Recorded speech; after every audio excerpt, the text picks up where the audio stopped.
হযরতে কাসেম দুনিয়ার জমিন থেকে বিদায় নিল।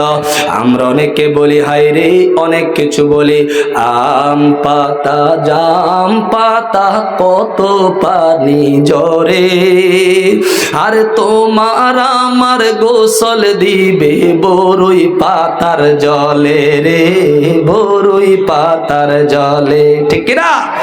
আম পাতা জাম পাতা কত পানি ঝরে, আর তোমার আমার গোসল দিবে বরুই পাতার জলে রে, বরুই পাতার জলে। আরে ওই সময়ে মায়ার নবী আইব রে, আরে ওই সময়ে নূরের নবী আইব রে, ও প্রাণ মুর্শিদ রে, তুমি ধীরে ধীরে ফিরে ফিরে চায় রে।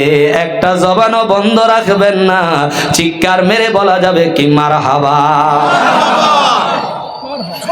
বলবেন হুজুর অনেকে তো অনেক পাতার ওয়াজ করে রে, দুনিয়ার জমিনে আম পাতা আছে, জাম পাতা আছে, কলা পাতা আছে, কত পাতা আছে, কিন্তু মানুষ মরার পরে কেন বরুই পাতার জল দিয়া গোসল করায়?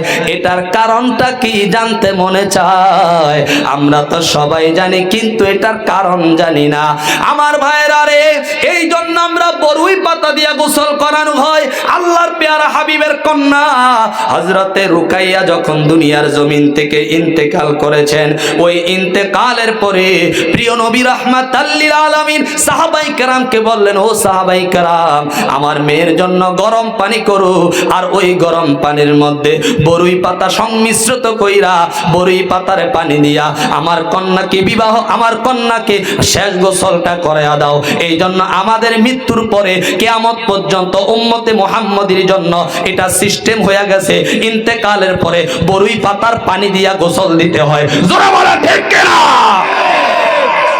এমন কোন ব্যক্তি আসেনি যে হুজুর আমার সন্তান মরার পরে আমি বরুই পাতা দিয়ে গোসল দেই না?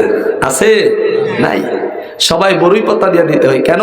আমার নবীর কন্যাকে দেওয়া হয়েছে, এই জন্য নবী সিস্টেম করে দিচ্ছে। এটা ইনশাআল্লাহ কিয়ামত পর্যন্ত চলতে থাকবে। ঠিক কিনা? জোরে বলা। মনোযোগ আছে?